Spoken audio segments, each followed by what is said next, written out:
हाँ जी फ्रेंड्स, क्या हाल चाल। Welcome with Kritika Sao.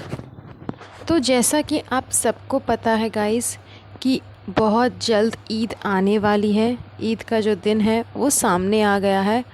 तो इसलिए जनाब एंड फैमिली की जो शॉपिंग है ईद के कपड़ों को लेकर के वो स्टार्ट हो गई है, जो कि हमेशा से इन लोगों का भगवान कलेक्शन एक फ़िक्स है कि वहीं जा कर के इन्हें थान से कपड़े कटवाने हैं, फिर उसमें लेसम लेस लगवाना है, गोटा पट्टी लगाना है, मोतियाँ लगवानी है, ये सब कर कर के ईद में पहनना है। इस बार मुझे थोड़ा सा शौक़ हो गया कि मैडम ने इस बार अपने ऑडियंस से ये नहीं पूछा कि फ्रेंड्स मैं ईद में क्या पहनूँ। गाइस आप लोग प्लीज़ मुझे बताइए कि मैं ईद में क्या पहनूँ। ये देखो, ये मेरी रेड कलर की ड्रेस है, ये मेरी पिंक कलर की आउटफिट है एंड ये वाइट कलर की है। एंड तीनों की तीनों ना फीडिंग फ्रेंडली है। जी हाँ, मैं बार बार बता देती हूँ, फीडिंग फ्रेंडली है, ताकि आप लोग समझ जाओ कि रूहान को मैं ही फीड कराती हूँ, ठीक है ना। तो बताना ज़रूर कि कौन सी ड्रेस पहनूँ। लेकिन इस बार मैडम ने ये सारी नौटंकी नहीं की। अभी तक उन्होंने अपने ऑडियंस से पूछा भी नहीं कि क्या पहनूँ और क्या ना पहनूँ। अब बताओ, ऐसा कहीं हो सकता है कि मैडम अपनी ऑडियंस से इतना ज़रूरी टॉपिक डिस्कस ना करे। पता नहीं मैडम को क्या हो गया है। तो चलिए, ये तो मैडम की बात हो गई। हम आ जाते हैं वापस भगवान कलेक्शन पे। वहाँ जा कर के इन लोगों ने अच्छे खासे थान के कपड़े ख़रीदे एंड फिर उसमें गोटा पट्टी लगाने के लिए ज़मीर भाई को दे ही दिया होगा। बट हर बार की तरह इस साल भी इन्होंने भगवान कलेक्शन में ही इफ्तारी मनाई। मतलब आप लोगों को याद होगा कि नहीं पता नहीं, लेकिन पिछले साल भी इस तरह से जब ये लोग गए थे भगवान कलेक्शन कपड़े ख़रीदने के लिए, उस टाइम पे भी पूरे भगवान कलेक्शन को इन लोगों ने अपना एक होम बना लिया था, एक डाइनिंग टेबल बना लिया था। वहाँ उस टेबल को, जिस टेबल पे वो लोग कपड़े बिछा बिछा करके दिखाते हैं, मतलब हाइजीन नाम का कोई चीज़ नहीं है इनके अंदर, मैनर्स नाम की कोई चीज़ नहीं है। कहीं पे भी कुछ भी करना शुरू हो जाते हैं। मतलब लगता है ऐसे जैसे कि पूरे भगवान कलेक्शन को इन लोगों ने ख़रीद कर रखा हुआ हो। जिस जगह पर वो लोग अपने पब्लिक को कपड़े बिछा बिछा करके दिखाते हैं कि देखिए ये ऐसा प्रोडक्ट है, ये ऐसा है, ये ऐसा है, उस टेबल पे ये लोग एकदम अपना तेल से तरा हुआ तरी वाला खाना, तेलम तेल वाले स्नैक्स, पकौड़े, रुआवज़ा, मिठाई, ये वो लंद फंद सब कुछ बिछा करके रखा है एंड उस टेबल पे ये लोग खाने बैठ गए हैं। मतलब मुझे ये चीज़ एकदम समझ में नहीं आती कि ठीक है, अगर आपका इफ्तारी का टाइम हो गया है, आप कहीं बाहर भी तो जा सकते हो ना। कहीं बाहर चले जाओ या वापस अपने कार में चले जाओ। आपको तो वैसे भी बाहर से ही खाना मंगवाना रहता है, जो भी स्नैक्स रहते हैं वो आपके बाहर से ही ऑर्डर हो करके आते हैं।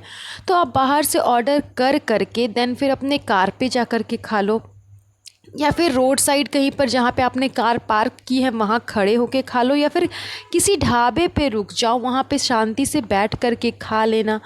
लेकिन उसी दुकान पे खाना, ये क्या ज़रूरी है? मतलब आप लोग सोचो कि कभी आप लोग कभी ऐसा करोगे कि जिस दुकान पे आप कपड़े ख़रीदने गए हो उसी दुकान पे टेबल लगा करके खाने पीने का सामान वहाँ बिछा दिया है एंड बैठ करके वहाँ पे स्नैक्स खा रहे हो? चलो मानती हूँ कि इनका रोज़ा है, तो हिंदुओं का भी बहुत फेस्टिवल ऐसे होता है जैसा जिसमें उनका फास्ट रहता है एंड ऐसी सिचुएशन नहीं होती है कि वो भी अपने फेस्टिवल के लिए कपड़े ख़रीदने के लिए या फिर किसी वजह से मार्केट गए होते होंगे। तो इसका ये मतलब तो नहीं ना कि वो जाकर के उसी दुकान में खड़े होकर के खाएंगे या फिर उसी दुकान में अपना टेबल बिछा लेंगे कि चलो अब तो यहीं बैठ करके धरना देना। मतलब इनकी मेंटालिटी मुझे समझ में नहीं आती कि कैसे लोग हैं ये लोग कि इस तरह का बिहेवियर रखते हैं। इवन मैडम का आप लोग सोचो कि उसका कितना वियर्ड बिहेवियर था जब वो भगवान कलेक्शन गई थी। इतना मोटर लाफ्टर चालू कर ली थी मैडम ने, मतलब हंसे जा रही है, हंसे जा रही है। आप किसी पब्लिक प्लेस पे हो, वहाँ पे हैवी मात्रा में लोग हैं, वहाँ पे आप बच्चे को लेकर के गए हो, तो बच्चा शोर करेगा, वो चलो चलता है कि बच्चे तो ना समझ होते, उनको क्या ही फ़र्क पड़ता है, उनको कुछ समझ नहीं आता कि क्या सही है क्या गलत है। तो बट जिस तरह से इस मैडम ने वहाँ भगवान कलेक्शन में अपना मोटर लाफ्टर चालू कर दिया, मतलब इसे बिल्कुल भी मैनर्स नहीं है, बिल्कुल भी कॉमन सेंस नहीं है कि एक पब्लिक प्लेस पे अगर आप बच्चे को लेकर के गए हो तो ठीक है, लेकिन इसका ये मतलब तो नहीं कि आप बच्चे को खिलाने के पीछे, उसे फ़न करवाने के चक्कर में वहाँ अपना मोटर लाफ्टर चालू कर दो, वहाँ पे इस तरह से वियर्ड बिहेव करो, क्योंकि वो आपका घर नहीं है ना। मतलब जैसे मैडम बिहेव कर रही थी ना, लग रहा था कि वो अपने घर पे है।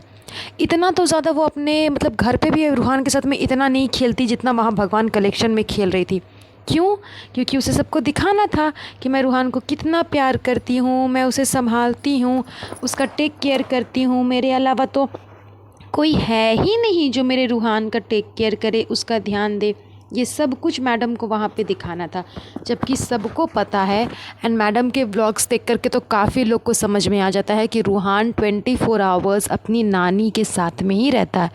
उनकी नानी अगर उसके साथ में ना रहे ना, तो वो बच्चा ऐसा वियर्ड बिहेव करेगा, ऐसा वियर्ड बिहेव करता है जैसे लगता है कि किसी को पहचानता ही नहीं है। इवन अपने फादर को तो वो बिल्कुल भी नहीं पहचानता है। आप लोगों ने ये चीज़ नोटिस किया होगा कि वो जब भी अपने फादर के साथ में रहता है, उसका बिहेवियर अजीब ही टाइप का हो जाता है। जनाब जानबूझ करके उसको हंसाने की कोशिश करते हैं, उसके साथ फ़न करते हैं ताकि वो हंसे, ताकि लोगों को लगे कि हाँ बाप बेटे का आपस में जो बॉन्ड है वो बहुत अच्छा है, जबकि ऐसी कोई बात नहीं है। जनाब ने डिंग ज़रूर हाका था जब रूहान हुआ था तब, कि मैं दीपिका की प्रेगनेंसी के टाइम पे, प्रेगनेंसी के ड्यूरेशन में उसके साथ में नहीं रह पाया, उसकी प्रेगनेंसी की जर्नी को मैं नहीं जी पाया। बट इंशाअल्लाह जब रूहान होगा ना, जब हमारा बेबी होगा, तो मैं पूरा टाइम उसके साथ स्पेंड करूँगा। एंड जब रूहान हुआ उस समय भी जनाब ने यही ज्ञान दिया था कि अब जो मेरा फादरहुड का जर्नी है वो स्टार्ट हो गया है, अब मेरा पूरा टाइम दीपिका और मेरे बच्चे के लिए है। एंड फिर जनाब चले गए वापस से अपने झलक के शो पे, एंड उनका ये जो डायलॉग है वो वैसे का धरा रह गया। तो जनाब ना तो रूहान के साथ में रहे हैं, ना उसके साथ में खेलते हैं, ना उसके साथ में टाइम स्पेंड करते हैं। तो इसलिए बाप बेटे का तो आपस का बॉन्ड वो दिखता ही है कि कितना अच्छा है एंड कितना दोनों में प्यार है।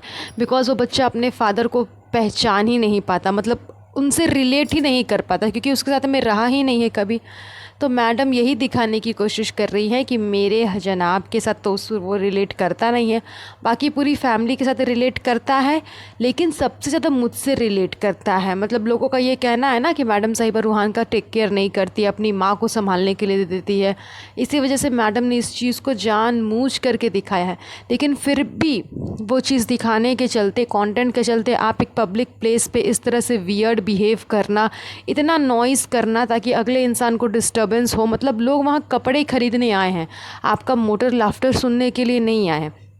अधिकतर लोगों को तो ये लगता हो कि यार इसके व्लॉग में भी इसका लाफ्टर सुनो और यहाँ आकर के भगवान कलेक्शन में भी इसका लाफ्टर ही सुनना पड़ रहा है। मतलब मैडम के अंदर भी ना धीरे धीरे जो मैनर्स नाम की चीज़ है ना वो ख़त्म होती चली जा रही है। मैडम भी एकदम अटपटी ही बिहेव करती है, मतलब पूरी इब्राहिम फैमिली में रम गई कि जैसे ये लोग एकदम नॉनसेंस है, ज़रा सा भी इनके अंदर मैनर नहीं है, मैनरलेस है, एकदम वाहियात लो क्लास पीपल। मैडम भी खुद को वैसे ही ढालती चली जा रही है। तो चलिए मैडम की इन्हीं सब नौटंकी, केयरलेस और नौटंकीपन के साथ में ये पॉडकास्ट चलिए हम यहीं पर एंड करते हैं। बहुत जल्द मिलूँगी एक नए टॉपिक पे एक नए पॉडकास्ट के साथ।